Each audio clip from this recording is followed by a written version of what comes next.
आप यहाँ पर खड़े हो, आपने रोप को पकड़ लिया है, यहाँ पे मॉम डैड है आपके, उन पे रोप पड़ा हुआ है। अब वो पीछे नहीं देख रहे हैं, अब वो पीछे नहीं देख रहे क्योंकि उनको भरोसा है कि मेरा बेटा मेहनत कर रहा है, वो मुझे यहाँ तक पहुँचा देगा। और कुछ इस तरीके से ही कहानी हमारे अंदर भी चल रही है, हमारे सराउंडिंग भी चल रही है, हमारे पेरेंट्स भी सोच रहे हैं। वो पीछे नहीं देखते, शक नहीं करते आपके ऊपर कि नहीं यार इससे नहीं होगा या फिर नहीं कर रहा है। मोटिवेशन सिर्फ और सिर्फ आपके पेरेंट्स है। Hello everyone, welcome back to my new video. तो आज के इस वीडियो में हम लोग डिस्कस करने वाले हैं कि टाइम को मैनेज कैसे करें। Start day with plan.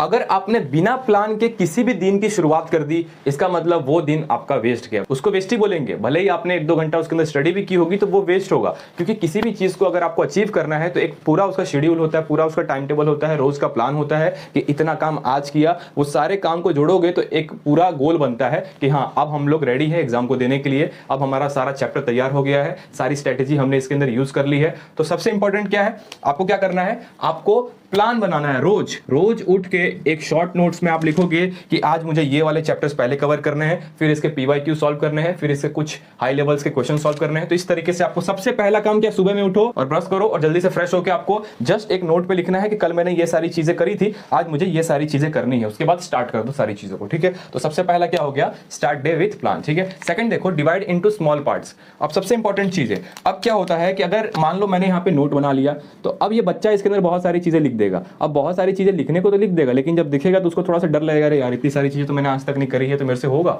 तो आपको क्या करना है, ये सारी चीजों को 4 पार्ट में डिवाइड कर दो, 4 पार्ट में, पार्ट 1, पार्ट 2, पार्ट 3, ठीक है। इस तरीके से मैंने इसको डिवाइड कर दिया। अब आपको समझना है कि ये जो फर्स्ट वाला पार्ट है, मान लो इसके ऊपर आपको 2 आवर्स देने हैं, 2 आवर्स देने हैं, ठीक है, ओके। तो ये जो आपका पार्ट 1 है, आपको अभी के लिए यही समझना है कि यही मेरा गोल है, यही मेरा सक्सेस है। छोटे छोटे स्टेप्स पे आपको बहुत अच्छे से काम करना पड़ेगा। अगर मैं आपको बोल दूं कि ये काम को 2 घंटा अगर आप अच्छे से कर लेते हो तो आप जिंदगी में सक्सेस हो जाओगे, तो आप तुरंत जाओगे और वो सबसे आपके जिंदगी का 2 घंटा बेस्ट दोगे।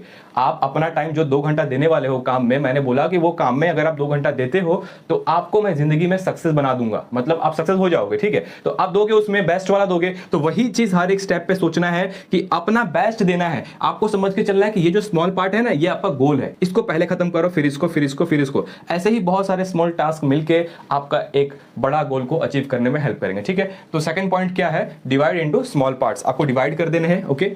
चलिए ये हो गया। थर्ड पॉइंट क्या है, focus on small goals to achieve bigger goal. ये मैंने अभी बता दिया कि आपको छोटे छोटे गोल्स पे फोकस करना है कि पहले ये कर लेता हूं, फिर ये कर लेता हूं, और सब में अपना बेस्ट करना है। आपको सब पे इक्वली फोकस डालना है, फोकस बहुत इंपॉर्टेंट है, ठीक है। तो आपको हर एक चीज को अपना गोल समझ के चलना है कि मैंने 2 घंटा इस चैप्टर पर मेहनत करी है तो ये मेरा गोल है, मैंने अपने गोल को अचीव कर लिया। ऐसे ही छोटे छोटे गोल मिलकर बड़े गोल बनते हैं, ठीक है। तो ये हमारा थर्ड पॉइंट हो गया। अब देखो फोर्थ पॉइंट में क्या है, स्टॉप मल्टीटास्किंग, बहुत इंपॉर्टेंट है। अभी मैंने सपोज 2 घंटा स्टडी करी, उसके बीच में सोच रहा हूँ कि मैथ्स के थोड़े बहुत क्वेश्चन सॉल्व कर लेता हूँ, फिर सोच रहा हूँ कि नहीं यार कल मेरा फिजिक्स का हाफ चैप्टर रिवीजन रह गया तो उसको रिवाइज कर लेता हूँ, टाइम तो है ही।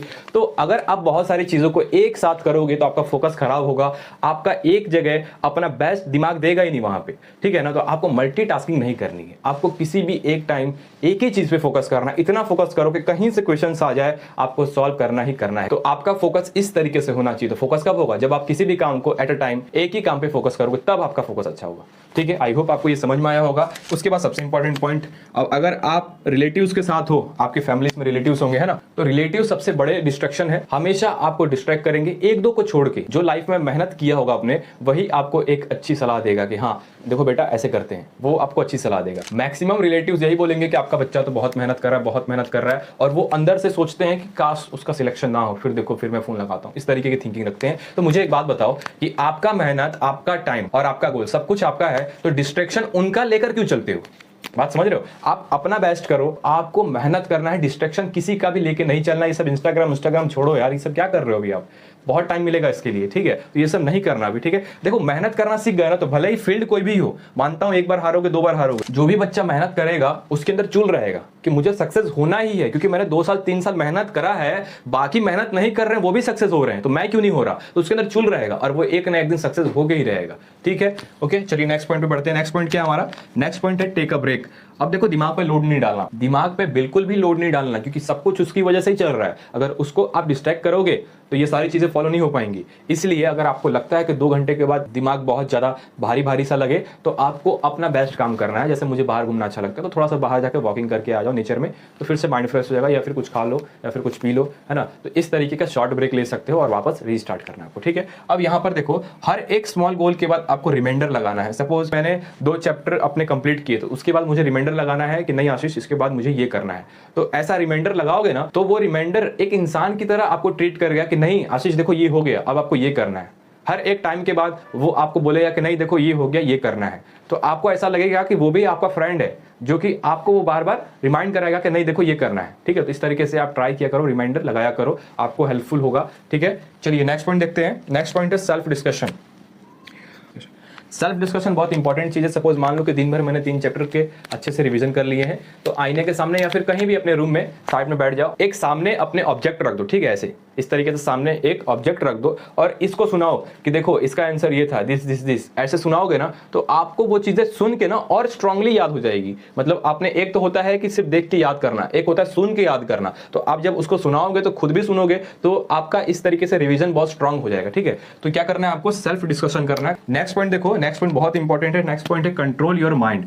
अगर आपने अपने दिमाग का कंट्रोल कर लिया तो अपने लाइफ का भी आप इजीली कंट्रोल कर लोगे। आपको पता होगा कि मैं इतना मेहनत इतने साल करूंगा तो मैं सक्सेस हो जाऊंगा। इस चीज़ का पता आप यहां से लगा लोगे अगर आपने दिमाग को कंट्रोल कर लिया, ठीक है। कोई भी सिचुएशन आती है, अगर आपके मार्क्स थोड़े अच्छे नहीं आते तो दिमाग को काम रखना कि नहीं और मेहनत करना आशीष, आपको यहाँ से नहीं होगा, ठीक है। और आपको तरीके बदलने पड़ेंगे और आपको डिस्ट्रैक्शन मोड से बाहर निकलना पड़ेगा और आपको भीड़ को छोड़नी पड़ेगी। जितने भीड़ है आपके साइड में उन सबको लीव करना पड़ेगा, कुछ टाइम के लिए लीव करना पड़ेगा अगर आपको पहुंचना है, ठीक है। अब देखो, अब सबसे इंपॉर्टेंट पॉइंट यहाँ पे आ रहा है। अब जो हमारा फोकस है वो कहाँ होता है, मोर टाइम पे। हमेशा देखना स्टूडेंट बैठने से पहले ये देखता है कि सुबह के 8 बज रहे हैं, मतलब 4 घंटा है तो 5 घंटे में ये कर लूंगा, ये कर लूंगा। हमेशा बच्चा ऐसा ही सोचता है, मैं भी ऐसा ही सोचता था, पर ऐसा नहीं सोचना है। देखो क्या होता है, अगर मैंने कोई भी चैप्टर उठाया या फिर देख लिया कि मेरा इतना सिलेबस है, फिर मैं टाइम देखूंगा कि अच्छा 8 बज रहा है तो 8 से 12 मतलब 5 घंटे, 5 घंटे में 2.5 घंटे एक चैप्टर को, 2.5 घंटे एक चैप्टर को, 2 चैप्टर तो हो ही जाएगा। ऐसे नहीं करना है, ऐसे बिल्कुल भी नहीं करना। आपको कहाँ करना है, मोर फोकस होना चाहिए। अगर आपको लगता है कि 2.5 घंटे में मेरा चैप्टर तैयार नहीं हुआ है तो 1 घंटा और लग रहा है तो लगने दो ना।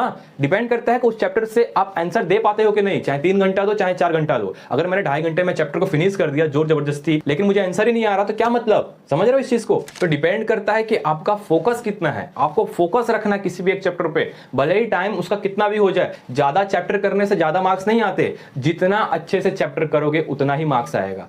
जितने आंसर दे पाओगे उस चैप्टर से उतने ही मार्क्स आएंगे। तो आप ट्राई करो 360 डिग्री पूरा एक चैप्टर को कवर करो। भले ही आपका 1-2 चैप्टर एग्जाम में रह जाए कोई बात नहीं, लेकिन जो करो वहां से मार्क्स आना चाहिए। इस तरीके का मेंटलिटी रखना पड़ेगा आपको, ठीक है। तो आपको टाइम पे फोकस नहीं करना है, आपको फोकस पे फोकस करना है।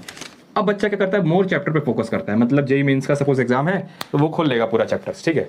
ये मैथ्स के इतने हैं, अभी जो है 12 दिन बाकी है, डिवाइड कर लेता हूँ, इतने इतने इतने मार्क्स बिल्कुल नहीं आते। आपका फोकस कहाँ है, टाइम पे है, चैप्टर्स पे। आपका फोकस कहाँ होना चाहिए, आपने एक चैप्टर उठाया है तो ऐसी तैयारी करो उस चैप्टर का कि कहीं से क्वेश्चन आ जाए आप सॉल्व कर पाओ। इस तरीके से तैयारी करना पड़ेगा। तो चैप्टर पे फोकस नहीं करना है, अफेक्टिव रिवीजन पे फोकस करना है, ठीक है। मतलब कहीं से क्वेश्चन आ जाए आप आंसर दे पाओ, दैट्स इट, ठीक है। अब देखो, अब हम बात करते हैं एक स्टोरी की। एक डायग्राम मैंने बनाया है। अब देखो क्या है कि ये सारी चीजों को फॉलो करो, ऐसा हमेशा तो होगा नहीं, लेकिन इनको फॉलो करना पड़ेगा ये डायग्राम देख के। इसमें आपके पेरेंट्स भी है। तो क्या है कि मोटिवेशन एक फोर्स होता है जो कि आपको धक्का देता है आपके गोल की तरफ। नहीं बड़ा आशीष, आगे चल आगे चल, इस तरीके से धक्का देता रहेगा। मोटिवेशन भी बहुत इंपॉर्टेंट है, लेकिन मोटिवेशन में सिर्फ और सिर्फ एक ही चीज चाहिए, 1000 चीजें नहीं चाहिए। मोटिवेशन सिर्फ और सिर्फ आपके पेरेंट्स है। अपने पेरेंट्स को देखो कहाँ पर है, अच्छा यहाँ पर है तो मुझे वहां पर ले जाना है, तो उसके लिए जितनी मेहनत लगेगी मैं वो देने के लिए तैयार हूँ। इस तरीके से सोचना पड़ेगा, ठीक है। अब देखो यहाँ पे एक मैंने डायग्राम बनाया है, इस डायग्राम को समझाता हूँ। सपोज मान लो ना कि यहाँ पे ना ऐसा कुछ पहाड़ जैसा है, फिर यहाँ पे पूरा खाली है, ये पूरा खाली एरिया है और ऊपर में ना ब्रिज लगा हुआ है। ये जो ब्लैक वाला देख रहे हो ना, ये ब्रिज है। इस चीज को बहुत अच्छे से समझना आप, ठीक है। ये आपका ब्रिज हो गया। अब ब्रिज बीच बीच में ना थोड़ा सा टूटा हुआ है इस तरीके से, और आपके पेरेंट्स को यहाँ पहुंचना है, यहाँ पे सक्सेस के पास, और ये काम सिर्फ और सिर्फ आप ही कर सकते हो, ठीक है। ये क्या है, ये रोप है आपका, और ये रोप आपका मेहनत, जितना मेहनत करोगे उतना ही रोप आपका बढ़ते जाएगा। अब मैंने स्टार्टिंग में ही बोला था कि ब्रिज यहाँ पे थोड़ा सा टूटा फूटा है, मतलब आपके पेरेंट्स नीचे गिर सकते हैं। अब यहाँ पर एक और चीज है कि ये जो रोप है ना, इसका साइज हर स्टूडेंट के लिए यहाँ तक फिक्स है। मतलब इससे आगे जाना है तो आपको स्ट्रगल करनी पड़ेगी, हार्डवर्क करना पड़ेगा, तभी इसका साइज इंक्रीज होगा रोप का। ठीक है, मैंने क्या बोला था कि रोप का साइज अगर इंक्रीज करना है तो आपकी मेहनत ही इंक्रीज करवाएगी रोप के साइज को। और ये रोप आपके पेरेंट्स के यहाँ पे बंधा हुआ है, मतलब अगर ब्रिज से गिरते भी हैं तो आप उनको रोक लोगे। ठीक है, इस तरीके से काम चल रहा है। आप यहाँ पर खड़े हो, आपने रोप को पकड़ लिया है, यहाँ पे मॉम डैड है आपके, उन पे रोप पड़ा हुआ है।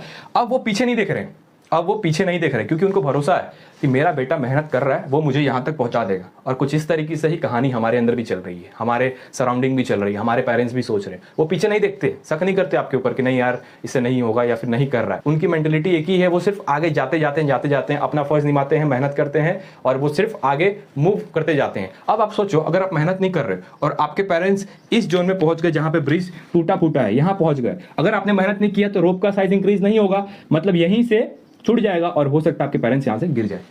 मतलब ये सारी इमेजिनरी चीजें हैं, आपको सिर्फ मैं रियलाइज करवा रहा हूं कि आपका मेहनत ही रेस्पॉन्सिबल है इनको यहां तक पहुंचाने के लिए। तो यही मोटिवेशन है जो कि ये सारी चीजें फॉलो करवाएगा कि आपके पेरेंट्स सोचते हैं कि बेटा मेहनत कर रहा है, वो एक बार भी पीछे नहीं देख रहे हैं कि रोप उनकी ढीली हो जाएगी और वो गिर जाएंगे, एक बार भी नहीं सोच रहे हैं, वो जाते जा रहे हैं। जब वो आप पे शक नहीं कर रहे हैं कि मेरा बेटा मेहनत नहीं कर रहा है, तो आप ऐसा क्यों कर रहे हो, आप टाइम पास क्यों कर रहे हो। ठीक है, तो बस आज की इस वीडियो में इतना ही। अगर कोई और वीडियो चाहिए तो नीचे कमेंट करके बताना। ठीक है, मिलते हैं किसी नई वीडियो में, तब तक के लिए बाय।